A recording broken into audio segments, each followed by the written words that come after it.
Welcome to my channel track to success. जैसा कि पहला वीडियो या कह रहे हैं इंट्रो वीडियो मैं डाला था हिस्ट्री का, तो ये एक तरीके से लेक्चर 1 होने वाला है हिस्ट्री का। Lecture 1 modern history.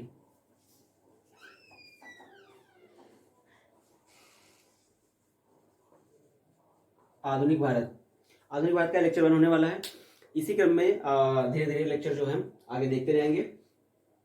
तो आज हमको देखना है कि यूरोपियन कंपनीज जो आई, कौन कौन सी आई, कैसे आई, क्या सिनेरियो रहा, क्यों आना पड़ा उनको, जरूरत क्या पड़ी उनको यहाँ आने की।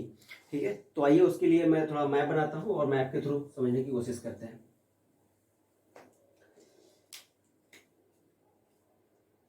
ये है अपना प्यारा भारत और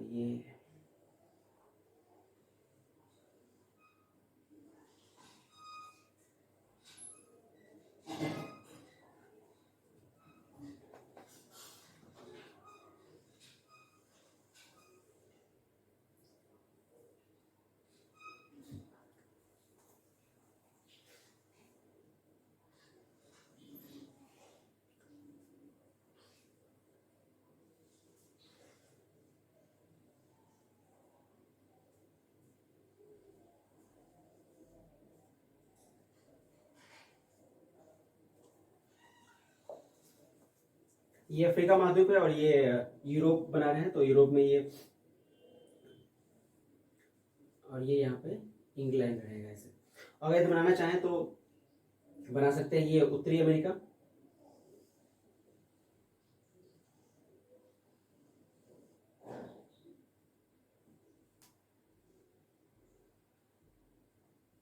ये उत्तरी अमेरिका रहेगा आपका, और यहीं से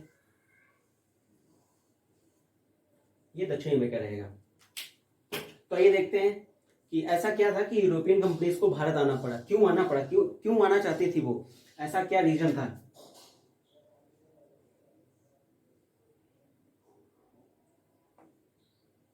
ये अपना अंडमान निकोबार समूह, ये श्रीलंका हो गया, ये इंडोनेशिया, और अगर नीचे ऑस्ट्रेलिया महाद्वीप बना है तो इस तरीके से कुछ ऑस्ट्रेलिया महाद्वीप बना सकते हैं। तो ये देखते हैं, ये जो एशिया वाला रीजन था, ये यहां पर मसाले बहुतायत मात्रा में हुआ करते थे, बहुत ज्यादा। ये पूरा मसालों से भरा हुआ भाग था। लेकिन था क्या, तब यूरोप जो था, ये यूरोप बहुत विकसित हुआ करता था और भारत से मसाले यूरोप जाया करते थे। और मसाले जाते कहां से थे, तो उसके दो रास्ते थे। पहले एक ये कि मसाले यहाँ, ये फारस की खाड़ी है, ये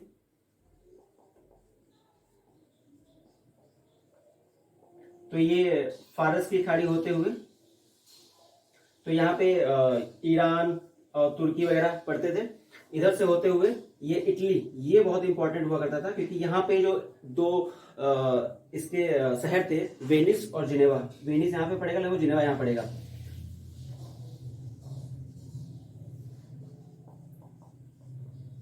वेनिस और जिनेवा,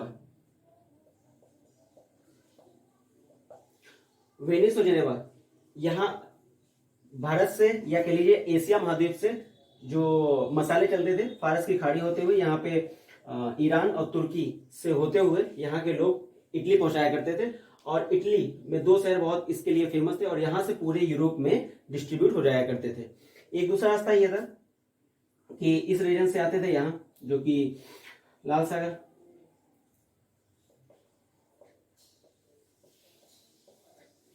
लाल सागर जाता था। और लाल सागर यहाँ पे ये है मिस्र। मिस्र का एक स्थान है अलेक्जेंड्रिया। अलेक्जेंड्रिया से ये भूमध्य सागर है, भूमध्य सागर पार होते हुए इटली आता था और इटली से फिर ये पूरे यूरोप में विस्तृत होता था। तो कुल मिला के बात यह है कि मसाले भारत से जाते थे, उसके बाद बीच में ये हिंद महासागर है और ये अरब वाला, ये अरब प्रायद्वीप बोला जाता है इसको। तो अरब प्रायद्वीप होते हुए या के लिए इस रीजन से होते हुए इटली आता था और इटली एक तरीके से इस व्यापार का बादशाह था और वो पूरे यूरोप में ये मसाले विस्तृत करता था, मतलब वितरित करता था। तो इसमें इटली सबसे ज्यादा मुनाफा कमा रहा था। जाहिर सी बात है, जितने आपका माल अगर जितने हाथों में हैंडओवर होगी उतने लोग उसको लाभ कमाएंगे, और अंत तक पहुंचने वाले जो कंज्यूमर होगा उस तक वो चीज बहुत महंगी पहुंचेगी।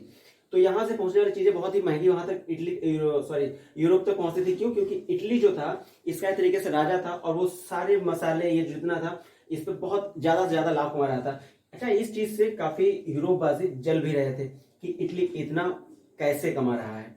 और सिर्फ इटली नहीं, जो बीच में ये जो ले जाने का काम करते थे, जो अरब के मुस्लिम्स वगैरह ये सब होते मुस्लिम्स थे, ये जब ले आते थे तो ये भी अच्छा खासा कमाते थे। तो और ये किसी को यहाँ बीच में आने नहीं देते थे, जो भी आता था हिंद महासागर में ये उसको खत्म कर देते थे। तो कुल मिला के एक छत्र जो राज था वो था इटली का। इसीलिए क्या हुआ कि यहाँ पे एक छोटा सा देश है पुर्तगाल। पुर्तगाल में नाविक बहुत ज्यादा मात्रा में थे, और पुर्तगाल में जो मैप और दिशा सूचक सुई, इन सब का बहुत ज्यादा खोज हुई। तो यहाँ के लोग बहुत ही खोजी प्रकृति के थे। वो लोग चाहते थे कि यह इटली का जो राज है ये खत्म हो। वो चाहते थे कि भारत जाने का कोई ऐसा बाईपास मार्ग मिल जाए मुझे, जो इन सब की जरूरतों को खत्म करते हुए हमें सीधे वहां तक पहुंचा दे, ताकि हम भी सीधे कम दाम में ले लें, या कह लें कि हमें भी लाभ प्राप्त हो।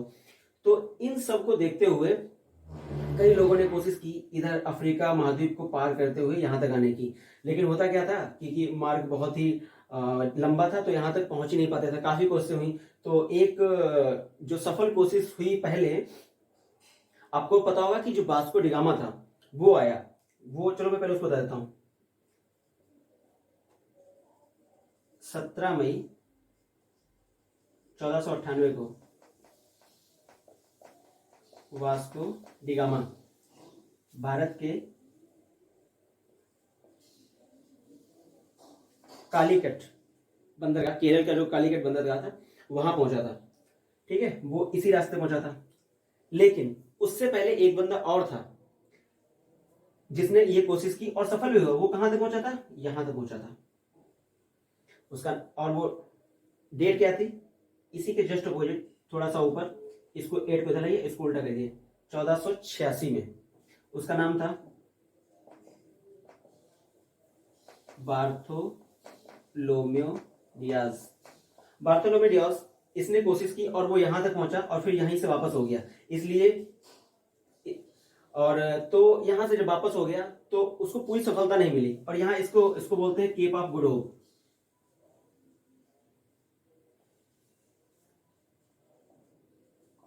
Cap of good hope, English में लिखेंगे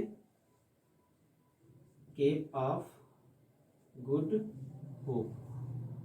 कई बार ये ज्योग्राफी का भी क्वेश्चन बन जाता है कि जो ये अफ्रीका महाद्वीप है इसका दक्षिणतम पॉइंट क्या है। तो हम लोगों को यही पता होता है कि केप ऑफ गुड होप जो है, और हम लोग इसको मार के चले जाते हैं। लेकिन है क्या, यहां पे ये थोड़ा ऊपर है, यहां पे है केप ऑफ अगुलहाश।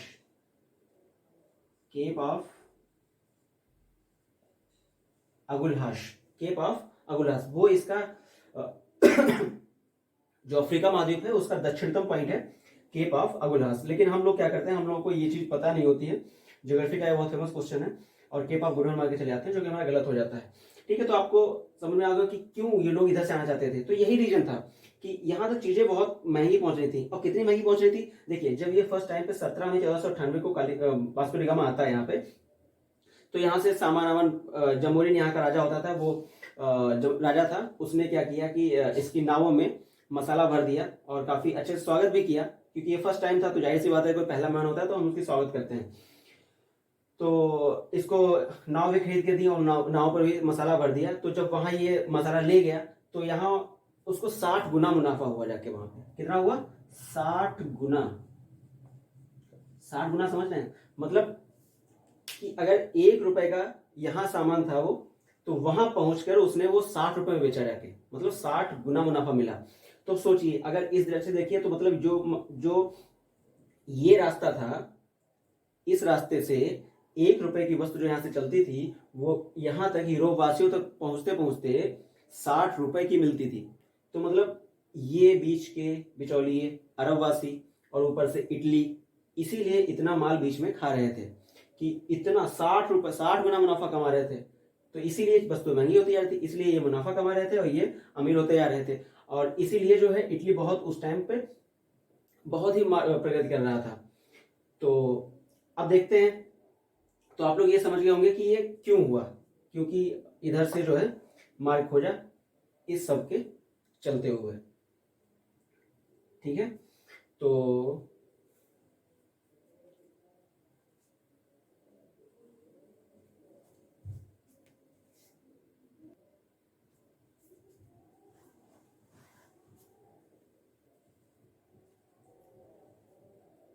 आगे का देखते हैं इसमें कि जिस टाइम भारत की खोज में यहाँ से लोग निकल रहे थे, उसी टाइम पे क्या हो रहा था कि कई बार रास्ता भटक जा रहे थे, और भटकते भटकते वो लोग इधर जा रहे थे।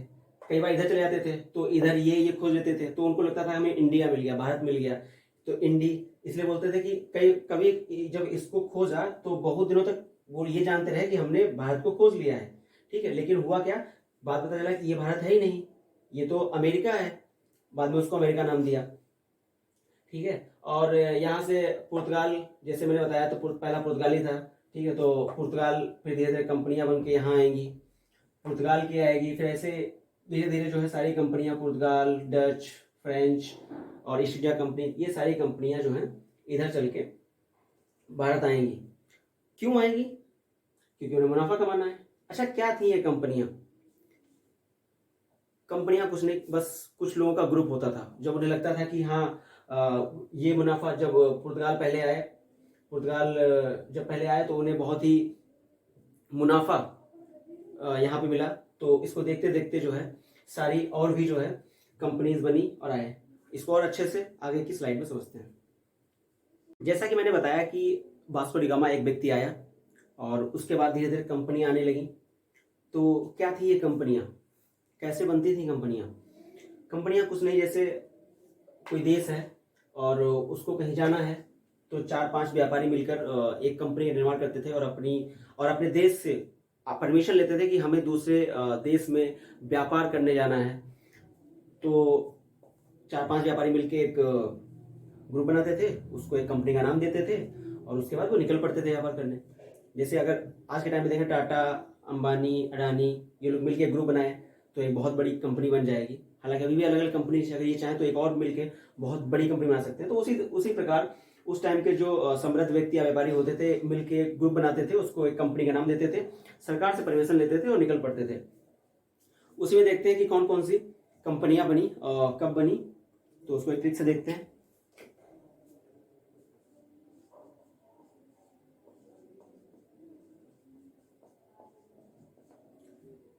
पेड दे फीस। पेड दे फीस का मतलब है ये पुर्तगाल, इंग्लिश, डच, डेनमार्क, फ्रांसीस और फ्रांसीसी या फ्रेंच और स्वीडिश। सबसे पहले कंपनी का निर्माण देखते हैं कि ये जो सीरियल है ये निर्माण वर्ष के अकॉर्डिंग है, ये कि किस सन में इस सीरियल में इस सन में जैसे हुआ। देखिए, ये है पुर्तगाल,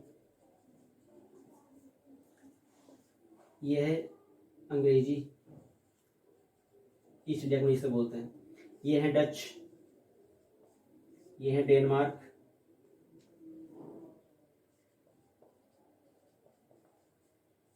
ये है फ्रांसीसी या जिसे फ्रेंच कहते हैं, ये स्वीडिश। सबसे पहले निर्माण हुआ 1498 में, इसका लगभग जनवरी 1498 के अराउंड जो है पुर्तगाली कंपनी का निर्माण होता है।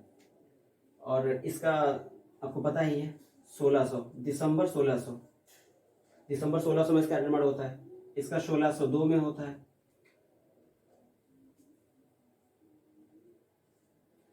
इसका 1616 में होता है और फ्रेंच का 1664 में होता है। उसका लगभग 1700 के अराउंड होता है, वो ज्यादा इंपॉर्टेंट नहीं है। तो ये तो निर्माण वर्ष के अकॉर्डिंग हो गया, इसको हाईलाइट कर लेते हैं। 1498, ये 1600, 1602, 1616 और 1664, ये इनका निर्माण वर्ष है। अब कंपनियां ये तो वहां अपने देश में बन गई, परमिशन ले लिया, लेकिन यहाँ पहुंची कब, भारत कब पहुंची? तो आपको पता ही है, जैसे मैंने बताया 17 मई 1498, 17 मई 1498 को वास्को डी गामा भारत पहुंच गया था। तो सबसे पहले मतलब यही है। लेकिन डच क्या था, डच अंग्रेजों से पहले आ गए थे। डच जो थे अंग्रेजों से पहले आ गए, अंग्रेज बाद में आए थे। डेनमार्क 1616 में ही आया है जब बना है, और फ्रेंच 1664 में ही आया है। अगर ये निर्माण वर्ष के अकॉर्डिंग देखें और आने के क्रम में देखें तो सिर्फ ये पहले आ जाएगा, डच पहले आ जाएंगे, अंग्रेज बाद में आएंगे। अच्छा, डच पहले क्यों आ जाएंगे? तो इसके लिए मैं आपको फिर मैप में ले चलता हूं। आपने देखा था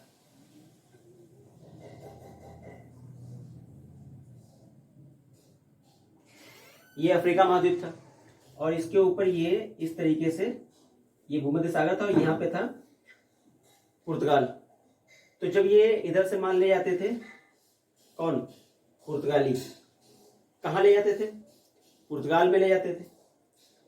पुर्तगाल के लिस्बन, जो कि पुर्तगाल की कैपिटल है, पुर्तगाल की कैपिटल लिस्बन में ले जाते थे, और वहां से अदर यूरोप में जो डिस्ट्रीब्यूट करने का काम होता था वो डचों का होता था। तो पुर्तगाल और डच काफी मिले हुए भी थे, और डच पुर्तगालों को काफी भली बात जानते भी थे। तो इस तरीके से पुर्तगाल लगभग आप देख ही रहे हैं, 1498 लोग 1500 में आते हैं, 1600, और ये लोग 1600 में आते हैं, मतलब काफी लंबा गैप, 100 साल। तो 100 साल तक ये सामान लाते हैं, डच इधर ले जाते हैं। तो डच का जो है आना जाना स्टार्ट, सॉरी वो कैमरा ऑफ हो गया था, तो फिर से स्टार्ट करते हैं जहाँ पे छोड़ा था। तो शायद मैं ये बता रहा था कि डच 1596 में आना, लगभग जो एक व्यक्ति था वो इंडोनेशिया से पहुंच गया था।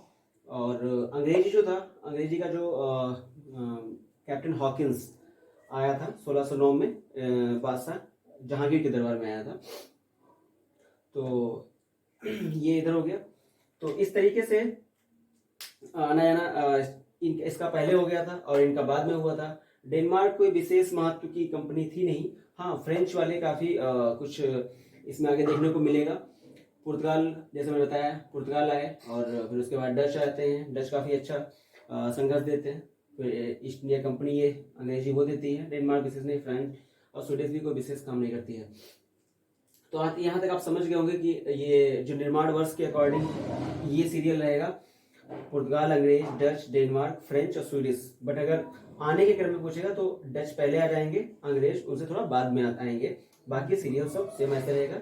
ये डेट आप याद रखेंगे, 17 मई 1498, वास्को डी गामा, कालीकट, राजा जमोरिन। ये क्वेश्चन सारे पूछे गए हुए हैं, ठीक है। केप ऑफ गुड होप जो मैंने बताया था वो याद रखेंगे आप, केप ऑफ गुड होप और केप ऑफ अगुलहाश, ठीक है। तो ये आपको पुर्तगाल की लिस्बन पता होगा, ये अफ्रीका महाद्वीप, ये भूमध्य सागर, ठीक है। तो चलते हैं, मिलते हैं आगे। मैं आपको बताता हूँ कि ये कंपनियां जिस क्रम में आई थी उस क्रम में इनका कैसे क्या हुआ और कौन कौन रह गई, कैसे किसका प्रभुत्व, अंग्रेजी जो कंपनी थी ईस्ट इंडिया कंपनी वो अकेले ही ऐसे कैसे राज करती रह गई और बाकी सारी कंपनियां समाप्त हो गई, जबकि वो बाद में आई और वो बीच में आई, और बाकी कंपनियां कुछ पहले आई कुछ बाद में आई, लेकिन ईस्ट इंडिया कंपनी जो है वो लगातार बरकरार रह गई। ये चीज देखने लायक है। तो आइए उसके लिए हम एक टेबल के थ्रू समझते हैं कि कैसे क्या रहेगा। जैसे पहले पुर्तगाल आते हैं, और उसके बाद डच आते हैं, फिर आते हैं अंग्रेज, फिर डेनमार्क आते हैं। डेनमार्क का इतना रोल रहता है तो मैं डेनमार्क को आगे लिख दूंगा, ये फ्रांसीसी, और आगे डेनमार्क, और फिर स्वीडिश वगैरह, ठीक है। ये कहानी चूंकि स्टार्ट होती है 1498 से, तो हम थोड़ा डिवाइड कर लेंगे तो समझने में काफ़ी आसानी रहेगी।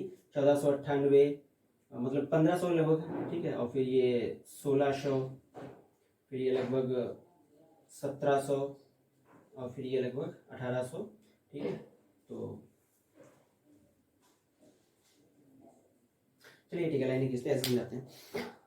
जैसा कि आपने देखा कि पुर्तगाल की जो कंपनी थी उसको आना जाना 1498 में शुरू हो गया,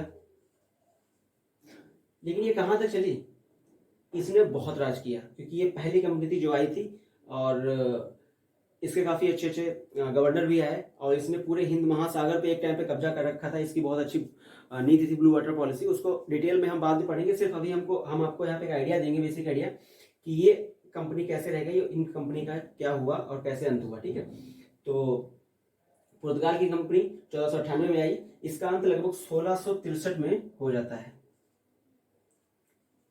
बस इसका यहीं से रहता है। लेकिन ऐसा हुआ क्यों?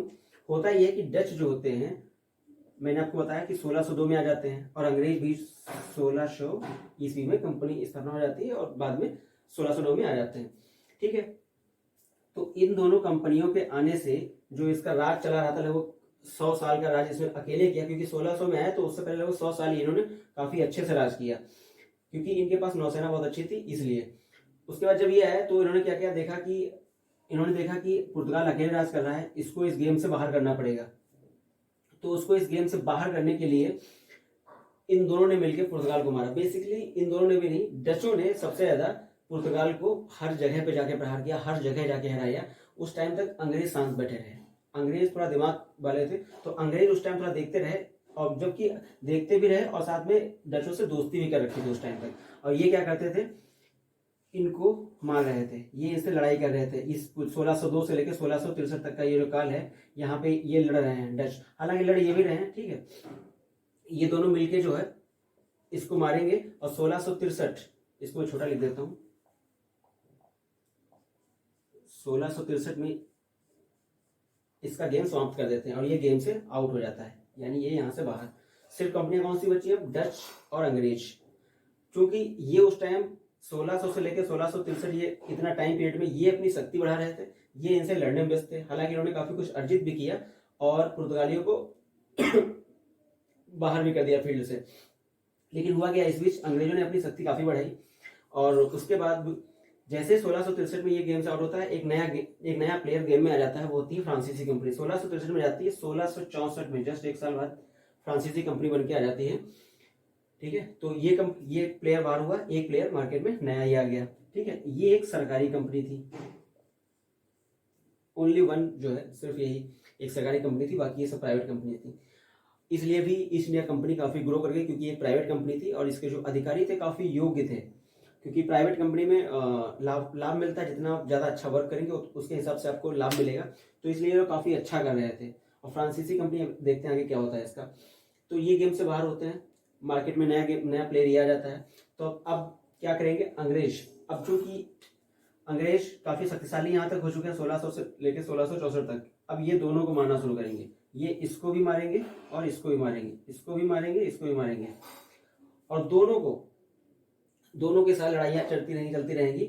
और अब देखिए 1700 के बाद ये आपको जाके 1759 में वेदरा के युद्ध में अंग्रेज डचों को पराजित कर देते हैं। डचों का यहाँ से अस्तित्व एक तरीके से भारत में समाप्त हो जाता है, नाम मात्र के रह जाते हैं, बल्कि पूरी तरीके से वो खत्म हो जाते हैं। ठीक है, और जस्ट एक साल बाद 1760 वांडीवास का युद्ध, यहाँ पे इस जो फ्रांसीसी कंपनी थी, इसको भी ये भी खत्म, ये भी खत्म। हालांकि ये टाइम पीरियड काफी लंबा है, इसके लिए 100 साल का है, 1664 से 1760, और इसका भी काफी लंबा, बीच में काफी कुछ है, वो हम एक अलग सेपरेट वीडियो बनाएंगे, उसमें पढ़ेंगे।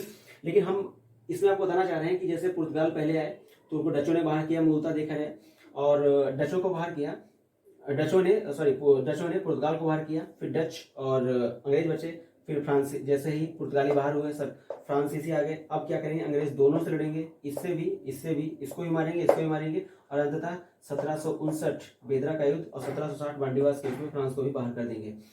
चूंकि ये इतने पावरफुल हो कैसे गए, तो इसके बीच में बहुत सी चीजें हैं जो कि इसकी शक्तियां बढ़ाते गए, काफी योग्य इसके पास लोग भी थे। और इसने जो भारत का आपने देखा हुआ नक्शा,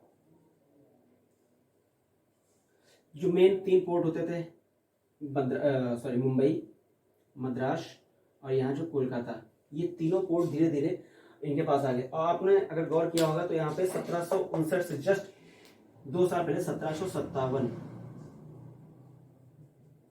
प्लासी का युद्ध होता है।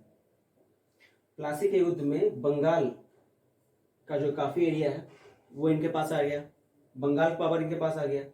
और यहाँ पे 17 जस्ट इसके कुछ दिन बाद 1764 बक्सर का युद्ध, पूरा इनको दीवानी, बिहार उड़ीसा बंगाल का पूरा दीवानी का एक तरीके से देखा जाए तो पूरा जो उत्तर भारत लगभग इनके राजनीतिक शक्ति में आ जाता है। तो इस तरीके से ये धीरे धीरे डे बाई डे मजबूत होते गए, ईयर बाई ईयर मजबूत होते चले गए और ये कमजोर होते गए। और ये तो इसलिए मजबूत क्योंकि ये सरकारी कंपनी थे, इसके लोग इतना काम करना नहीं चाहते थे क्योंकि उनको इतना लाभ नहीं मिल रहा था, मिल भी रहा था तो कम मिल रहा था। और ये लोग इतना और सरकारी कंपनी से ज़्यादा ये खुद के व्यापार में लगे रहते थे, तो इसलिए भी इनका विनाश हुआ। और चूंकि ये जैसा पता ही है ये चालाक भी थे, बहुत कूटनीति भी थे और ये धीरे धीरे ग्रो करते गए। और 1764 यानी बक्सर के युद्ध में ये एक छत्र अकेले रह गए। सारे पुर्तगाल पहले बार हो चुका है, पुर्तगाल पहले बाहर, डच भी बाहर और यहाँ पे फ्रांसीसी बाहर। और यहाँ ऊपर 1757 प्लासी के युद्ध से जो कि इनका बंगाल का रीजन ये वाला आ जाता है, बक्सर के युद्ध से समझ लो ये सब भी हार जाते हैं। और यहाँ तो इनके पहले ही राज चल रहा था और मराठाओं को पानीपत के युद्ध में हार मिलती है। तो कुल मिला के अब भारत में जो सिर्फ एक कोई बचता है, तो पूरे भारत में अब जो कि एक राजनीतिक पूरी शक्ति बचती है वो बचती है अंग्रेज। और ये यहाँ से पूरे भारत की राजनीति दखल देना बहुत अच्छे से स्टार्ट कर देते हैं, अच्छे से। फिर यहाँ से अब ये अत्याचार शुरू करेंगे क्योंकि बंगाल बिहार उड़ीसा की जो दीवानी मिलेगी, अब यहाँ से राजस्व वसूलना शुरू करेंगे ये। और काफ़ी अच्छे से ये भारत के लोगों का यहाँ से जो है दमन करना शुरू करेंगे। इसी के चलते 1764 अब धीरे धीरे ये 1800 आएगा, 1800 के बाद अब फिर बाद में नीचे 1857 की फिर क्रांति होगी जाके।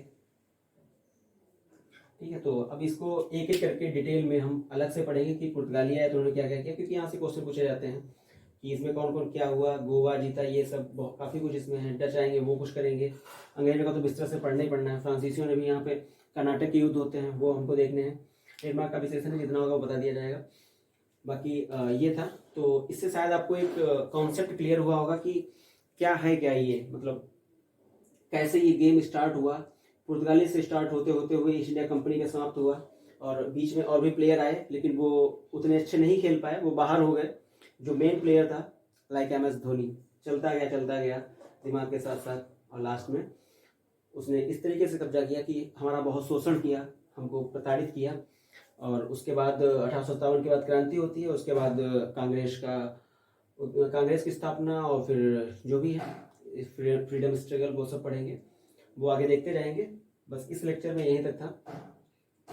ठीक है, तो अगर आप पूरा लेक्चर देखेंगे तो अगर आपको ये पसंद आए, अगर आपको लगे कि हाँ ये कुछ अलग है या आपको अच्छा लगा, तो आप इसको शेयर कर सकते हैं, लोगों को बता सकते हैं।